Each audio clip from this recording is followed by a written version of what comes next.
ज़ारा के लाख मना करने के बावजूद भी सरमद वहाँ से नहीं जाता, इसलिए मजबूरन ज़ारा सरमद से मिलने बाहर आती है। बदकिस्मती से ऊपर फरहत खड़ी होती है। फरहत ज़ारा और सरमद को एक साथ देख लेती है। फरहत ज़ारा की उसके बाप के सामने इमेज खराब करने के लिए उसके बाबा के पास चली जाती है और उससे कहती है, भाई मैंने आपसे कहा था कि सारा का किसी गैर लड़के के साथ अफेयर चल रहा है, अब आप ये नज़ारा अपनी आंखों से खुद देख लें। आगे से सारा का बाप कहता है, फरहत तुम होश में तो हो, तुम ये क्या कह रही हो? फरहत कहती है, भाईजान मैं सच कह रही हूँ, अगर आपको मेरी बात पे यकीन नहीं आ रहा तो आप मेरे साथ चलें बाहर, आप खुद देख लें कि सारा किस तरह एक गैर लड़के के साथ हंस हंस कर बातें कर रही है। उधर बाहर सरमद ज़ारा को फोर्स करता है कि वो उसके साथ खाना खाने के लिए चले, लेकिन ज़ारा उसे पहली फुर्सत में मना कर देती है। फिर अचानक ज़ारा का बाप यहाँ तक कि आदल भी आ जाता है। ज़ारा जब अपनी फैमिली वालों को देखती है तो वो एकदम शौक हो जाती है। ज़ारा का बाप ज़ारा से कहता है, ज़ारा ये लड़का कौन है और तुम इससे मिलने क्यों आई हो? ज़ारा के पास अपने बाबा के इन सवालों का कोई जवाब नहीं होता। फिर सरमद बोल पड़ता है और ज़ारा के बाप से कहता है, अंकल एक्चुअली सारा हैदराबाद में अपनी जरूरत की चीजें भूल आई थी, बस वही मैं सारा को लौटाने आया था। फिर ज़ारा भी कहती है, हाँ बाबा जान, मैं बस अपना सामान पिक करने आई थी। आगे से ज़ारा का बाप बोलता है, अब दे दिया सामान तो अब तुम जा सकते हो। सरमद वहाँ से चला जाता है। फिर इसके बाद फरहत अपने भाई से कहती है, भाई जान देखा आपने कि किस तरह सारा ने आपको देखकर मासूम बनने का ड्रामा रचाया, मैं आपको बता रही हूँ वो लड़का इसका बॉयफ्रेंड है। फिर आगे से ज़ारा बोल पड़ती है और अपनी फूफो से कहती है, फूफो बस कर दे, बहुत सुन लिए मैंने आपके बहतान, अगर आइंदा आपने मुझ पे एक इल्जाम भी लगाया तो मैं भूल जाऊंगी कि आप मेरे बाबा की बहन हैं। आखिर आपको हमारे बाप बेटी के रिश्ते से मसला क्या है? फरहत अपने भाई से कहती है, भाईजान देखा आपने ये किस तरह मुझसे बात कर रही है, आखिर मुझे क्या मसला होगा आप बाप बेटी के रिश्ते से? आगे से मजर कहता है, फरहत सारा ठीक ही तो कह रही है, बेहतर यही होगा कि अपनी बेटी पे नजर रखो। मजर ये कहकर वहाँ से चला जाता है। फिर ज़ारा अपनी फूफो को जलाने के लिए ये कह देती है, एक आपको बात बताऊं,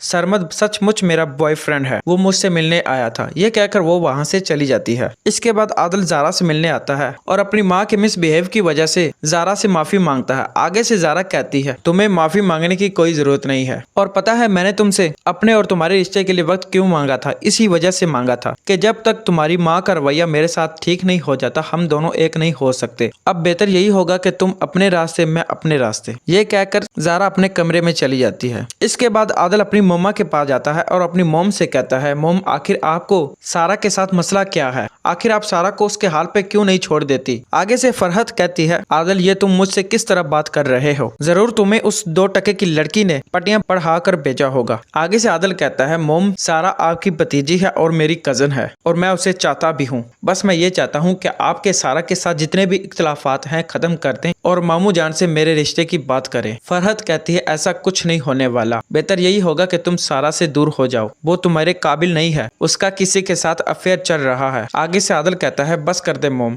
मैं आपकी और फजूल बातें नहीं सुनना चाहता। उधर ज़ारा की मोम और उसका नाना ज़ारा के लिए बहुत परेशान होते हैं। ज़ारा की मोम अपने बाबा से कहती है, बाबा पहले तो कभी नहीं ज़ारा को इस तरह के डरावने ख्वाब आए थे जो अब आ रहे हैं। ज़ारा का नाना कहता है, बेटा तुम परेशान नहीं हो, मैं सुबह ज़ारा को साइकोलॉजिस्ट से मिलवाऊंगा। दोस्तों सरमद पास ही खड़ा होता है और वो ये सारी बातें सुन रहा होता है, लेकिन वो चाह कर भी सारी हकीकत नहीं बता पाता और वो सारा से कहता है, तुम्हें जल्द अज जल्द अपने घर जाना होगा वरना फूफो को तुम्हारी असलियत का पता चल जाएगा। आगे से सारा सरमद से कहती है, मैं करती हूँ बात ज़ारा से। दोस्तों वीडियो अच्छी लगी हो तो लाइक कर देना, साथ में चैनल को जरूर सब्सक्राइब कर देना।